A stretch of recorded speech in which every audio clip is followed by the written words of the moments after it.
Guys இப்போ பார்த்தீங்கன்னா, காஞ்சனா 4 படத்துக்கு எல்லாருமே எதிர்பார்த்துக்கிறாங்க. ஸோ காஞ்சனா 4 படத்த பொறுத்தளவுக்கு இந்த படம் பார்த்தீங்கன்னா, ஒரு வேற லெவலான வெறித்தனமான ஒரு ஹாரர் படமா ரெடி ஆயிருக்கு. ஸோ இந்த படத்தில பார்த்தீங்கன்னா, நம்மளுக்கு இதுவரைக்கும் எந்தெந்த புரொடக்ஷன் ஹவுஸ் எல்லாம் ஜாயின் பண்ணியிருக்கு அப்படின்னு பார்த்தீங்கன்னா, Sun Pictures, Raghava Productions and Gold Mines company join பண்ணியிருக்கு. ஸோ கோல்டு மைன்ஸும் பார்த்தீங்கன்னா, ஒரு வடநாடுக்கு சேர்ந்த ஒரு புரொடக்ஷன் ஹவுஸ், ஒரு மிகப்பெரிய புரொடக்ஷன் ஹவுஸ் அப்படின்றது நம்ம எல்லாத்துக்குமே தெரியும். ராகவா லாரன்ஸ் அவர்களும் இந்த படத்த ஒரு மிகப்பெரிய ஒரு பேன் இண்டியா படமா எடுக்கணும் அப்படின்றது அவரோட எய்மும். பட் அவர் பார்த்தீங்கன்னா, அன்பார்ச்சுனேட்டா வந்து காலபைரவா, பென்ஸ் இந்த மாதிரி படத்தெல்லாம் நடிக்கிறதுனால அவருக்கு பார்த்தீங்கன்னா இன்னும் அந்த ஆப்பர்ச்சுனிட்டி வந்து பெருசாக வரல. ஆக்ட்ரஸ் எல்லாம் ஆட் பண்ணணும் அப்புறமே நடிக்கிறார். ஏற்கனவே பார்த்தீங்கன்னா இதில் பூஜா ஹெக்டே, நோரா ஃபத்தேஹி, தேவதர்ஷினி, கோவை சரளா, ஸ்ரீமன், ஆனந்தராஜ், ரெட்டின் கிங்ஸ்லி அப்படின்னு சொல்லிட்டு ஏகப்பட்ட பேர் இருக்காங்க. ஸோ அதே மாதிரி இப்போ அடுத்து வரக்கூடிய ஸ்டார்ஸ் யார் அப்படின்னு பார்த்தீங்கன்னா இந்த படத்தில் ரஷ்மிகா மந்தனா தான். அவங்க தான் பார்த்தீங்கன்னா ஒரு இம்பார்ட்டன்டான ஒரு கேமியோ ரோல் பண்ணுறாங்க அப்படின்றது எல்லாத்துக்குமே தெரியும். ஏற்கனவே நிறைய அப்டேட்ஸ்லாம் நான் உங்களுக்கு ஷேர் பண்ணி விட்டுருக்கேன். ஸோ இப்போ இந்த படத்துடைய ஷூட்டிங் அப்படின்றது பார்த்தீங்கன்னா இந்த மந்த் எண்டுக்குள்ளே ஸ்டார்ட் ஆகிடும் அப்புறமா தகவல் கிடச்சிருக்கு. ஏற்கனவே பார்த்தீங்கன்னா 100 நாள் ஷெட்யூல் இருக்குது படத்துக்கு அப்புறமே சொல்லியிருந்தாங்க. இந்த 100 நாள் ஷெட்யூல் வந்து முடிஞ்சிச்சு அப்படின்னா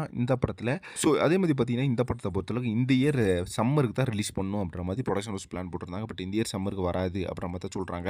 லொக்கேஷன்ஸாக இருக்கட்டும் இதெல்லாம் பார்த்தீங்கன்னா இன்னும் அப்ரூவ்ட் ஆகலை அப்புறமா சொல்கிறாங்க. அது மட்டும் இல்லாமல் ராகவா லாரன்ஸ் மாஸ்டர் அவர்கள் இதுக்கு முன்னாடி வந்து பென்ஸ் காலபைரவா அப்படின்ற 2 படத்தில் பண்ணிட்டு இருக்கனால அந்த படத்தோட ஷூட்டிங்கை முடிச்சுட்டு இந்த படத்தில் டேக் ஆஃப் பண்ணிடலாம் அப்படின்னு நடிக்கிறாரு. ஏன்னா இந்த வருஷம் சம்மருக்கெல்லாம் பார்த்தீங்கன்னா பெரிய படங்கள் வந்து நிறையவே இருக்குது. ஸோ அது மட்டும் இல்லாமல் இப்போ சூர்யா சாரோட கருப்பு படமாக இருக்கட்டும் அதே மாதிரி ராகவா லாரன்ஸ் மாஸ்டர் நடிக்கிற பென்ஸ் படமாக இருக்கட்டும் இதெல்லாம் பார்த்தீங்கன்னா சம்மருக்கு தான் பிளான் பண்ணியிருக்காங்க அப்புறமா சொல்லப்படுது. ஸோ இதுல இருந்து அடுத்தடுத்த அப்டேட்ஸ் என்ன வருது அப்படின்றத வெயிட் பண்ணி பார்க்கலாம். சினிமா ரிலேட்டடான இன்ட்ரெஸ்டியான தகவலுக்கு சேனல் மறக்காம சப்ஸ்கிரைப் பண்ணிடுங்க.